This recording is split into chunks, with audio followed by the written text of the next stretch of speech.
यही वो jumping spot ऐतिहासिक स्थान है जहां से रानी लक्ष्मीबाई ने अपने घोड़े बादल के साथ कूदकर अंग्रेजों से बचकर निकल गई थी। यहीं पर लक्ष्मीबाई के शासनकाल में अपराधियों और गद्दारों को फांसी दी जाती थी। यहाँ आज भी लोहे के हुक और जंजीरें दिखाई देती हैं, जो इसके सख्त शासन का प्रतीक है।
हेलो दोस्तों, स्वागत है मेरे चैनल ट्रैवल विद काउंसिल में। आज मैं लेकर आ रहा हूँ न्यू फ्रेश झांसी सीरीज। मैं कोशिश करूंगा झांसी को पूरा एक्सप्लोर करूं और डिजिटली आपको भी कराऊं। झांसी सीरीज की शुरुआत मैं झांसी ही नहीं बल्कि इंडिया के महत्वपूर्ण फोर्ट्स में से एक झांसी का किला से कर रहा हूँ। सो वीडियो को पूरा देखें। आज आपको झांसी के किला के बारे में संपूर्ण जानकारी मिलने वाली है। सो वीडियो को बिल्कुल भी स्किप ना करें। चैनल पर नए हैं तो प्लीज मेरे चैनल को सब्सक्राइब जरूर कर लें, जिससे और भी वीडियोस आप फ्यूचर में देख सके। सो फ्रेंड्स, मैं आपको बता दूं, झांसी का किला उत्तर प्रदेश राज्य के झांसी डिस्ट्रिक्ट में है, जो शहर के बीचों बीच है। तो सबसे पहले चलते हैं किले के अंदर। फोर्ट के एंट्री पॉइंट पर आपको टिकट काउंटर मिल जाएगा। इंडियन सिटीजन के लिए 25 रुपीज एंट्री फीस है और फॉरेनर्स के लिए 250 रुपीज एंट्री फीस है। दोस्तों, लाइट एंड साउंड शो यहाँ नाइट में होस्ट होता है, उसका 250 रुपीज अलग चार्जेस है।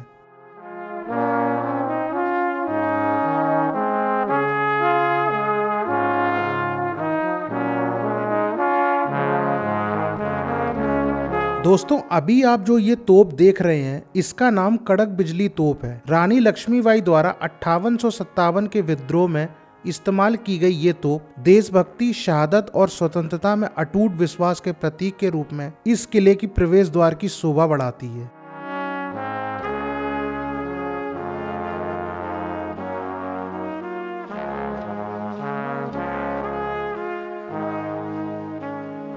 दोस्तों, आप सब झांसी की रानी को जानते ही होंगे, लेकिन कुछ लोग होंगे जो शायद परिचित नहीं होंगे। तो मैं आपको बता दूं, लक्ष्मीबाई का जन्म वाराणसी में 19 नवंबर 1828 को हुआ था। उनका बचपन का नाम मणिकर्णिका था, लेकिन प्यार से उन्हें मनु कहा जाता था। उनके माता पिता मराठी थे और मराठा बाजीराव की सेवा में थे। सन 1842 में उनकी शादी झांसी के मराठा शासित राजा गंगाधर राव नेवालकर के साथ हुआ था। शादी के बाद ही उनका नाम लक्ष्मीबाई रखा गया था। सन 1853 में राजा गंगाधर का स्वास्थ्य बिगड़ जाने पर उनकी मृत्यु हो गई थी। दोस्तों, झांसी किला भारत के सबसे प्रतिष्ठित और ऐतिहासिक स्मारकों में से एक है, जो झांसी की वीर और साहसी रानी लक्ष्मीबाई से जुड़ाव के लिए जाना जाता है। दोस्तों, 17वीं शताब्दी में बना ये किला 1857 के प्रथम स्वतंत्रता संग्राम के दौरान भयंकर युद्धों और वीरतापूर्ण कारनामों का गवाह रहा है। आज ये किला रानी लक्ष्मीबाई के साहस और सम्मान का प्रमाण है, जिन्होंने अपनी अंतिम सांस तक अंग्रेजों के खिलाफ लड़ाई लड़ी। दोस्तों, इस किले की इतिहास की बात करूं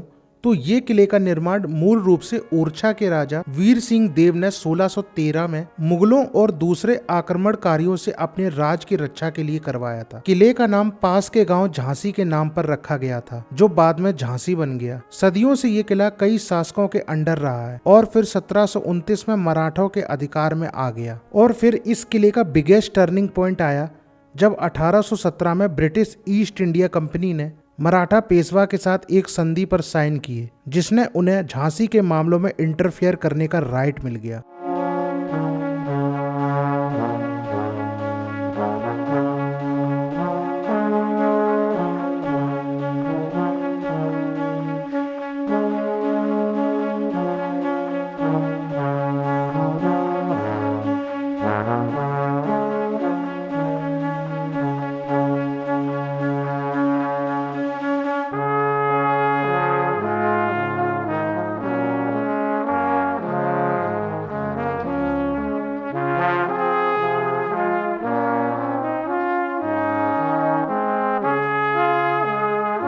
फिर रानी लक्ष्मीबाई ने अंग्रेजों के इस कब्जे को चुनौती दी और भारत के गवर्नर जनरल लॉर्ड डलहौजी से अपील की, लेकिन उनकी ये अपील रिजेक्ट कर दी गई। फिर उन्होंने अपने राज की रक्षा करने का फैसला किया और युद्ध की तैयारी भी की। दोस्तों, सन 1857 में भारतीय सैनिकों और नागरिकों के ब्रिटिश शासन के प्रति असंतोष और आक्रोश के परिणाम स्वरूप भारत में पहला स्वतंत्रता संग्राम छिड़ा। रानी लक्ष्मीबाई ने इस विद्रोह में भाग लिया और विद्रोह की प्रमुख नेताओं में से एक बन गई। उन्होंने अपनी सेना को संगठित किया और झांसी किले को मजबूत बनाया, जो अंग्रेजों के विरुद्ध प्रतिरोध का केंद्र बन गया। सर ह्यूम रोज के नेतृत्व में ब्रिटिश सेना ने उन पर कई हमले किए, लेकिन उन्होंने साहस और कुशलता से उन्हें विफल कर दिया। उन्होंने तात्या टोपे और नाना साहब जैसे अन्य विद्रोही नेताओं के साथ गठबंधन भी किया और अपने क्षेत्र का विस्तार किया। हालांकि मार्च 1858 में अंग्रेजों ने भारी सेना और तोपखाने के साथ झांसी किले पर भीषण हमला किया। घेराबंदी 2 सप्ताह तक चली। इस दौरान रानी लक्ष्मीबाई और उनके सैनिकों ने बहादुरी से लड़ाई लड़ी, लेकिन अंग्रेजों की संख्या और हथियार की संख्या उनसे कहीं अधिक ज्यादा थी। अंग्रेजों ने किले की दीवार को तोड़कर शहर में प्रवेश किया, जहां उन्होंने अत्याचार किए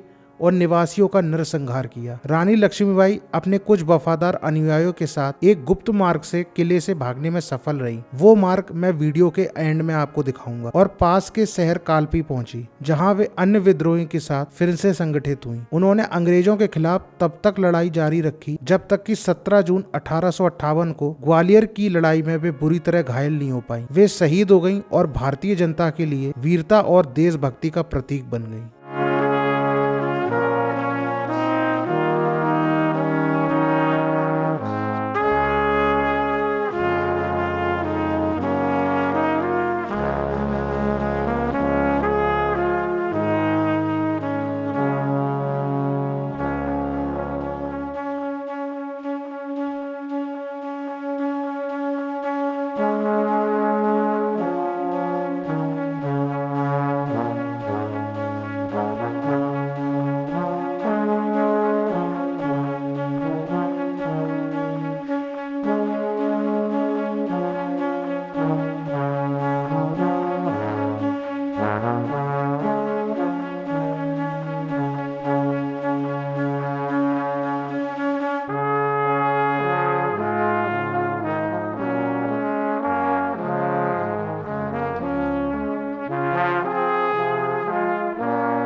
दोस्तों, मैं इस किले के सबसे इम्पोर्टेंट जगह हूँ, जो है जंपिंग स्पॉट। ये जंपिंग स्पॉट वही ऐतिहासिक स्थान है जहाँ 4 अप्रैल 1858 की रात को रानी लक्ष्मीबाई ने अपने दत्तक पुत्र दामोदर राव की पीठ पर बांधकर घोड़े सारंगी के साथ अंग्रेजों से घिरे जाने के बाद सुरक्षित बाहर निकलने के लिए ऊंची दीवार से यहीं से छलांग लगाई थी। दोस्तों, 1857 के प्रथम स्वतंत्रता संग्राम के दौरान जब अंग्रेजों ने झांसी का किला चारों तरफ से घेर लिया था, तब रानी ने इसी स्थान से कूदकर अपनी वीरता का परिचय दिया था। कहा जाता है कि रानी लक्ष्मीबाई ने अपने घोड़े पर बैठकर लगभग 100 फीट ऊंचे महल से छलांग लगाई थी।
दोस्तों ये किला में बेहद पुराना फांसी घर है। इसमें मराठा राजाओं के दौर में जघन्य अपराध करने वालों को मौत की सजा दी जाती थी, इसलिए इसे रानी लक्ष्मीबाई ने बंद करा दिया था। लगभग 60 फीट ऊंचा यह फांसी घर हमेशा सैलानियों के लिए आकर्षण का केंद्र रहता है। दोस्तों इस फांसी घर के बारे में एक बात और आपको बता दूं, मराठा शासन के बाद 1857 की क्रांति के बाद अंग्रेजों ने इस फांसी घर का उपयोग किया और किले में युद्ध दौरान जो पकड़े गए उन्हें यहाँ आनन फानन में सूली पर चढ़ाया गया।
अगर आपको ये वीडियो पसंद आया हो तो वीडियो को ज्यादा से ज्यादा शेयर करें, चैनल को मेरे सब्सक्राइब जरूर कर लें और आप किस स्टेट से मेरा ये वीडियो देख रहे हैं कमेंट पर जरूर बताएं। मिलते हैं झांसी सीरीज के अनदर एपिसोड में। Thank you so much.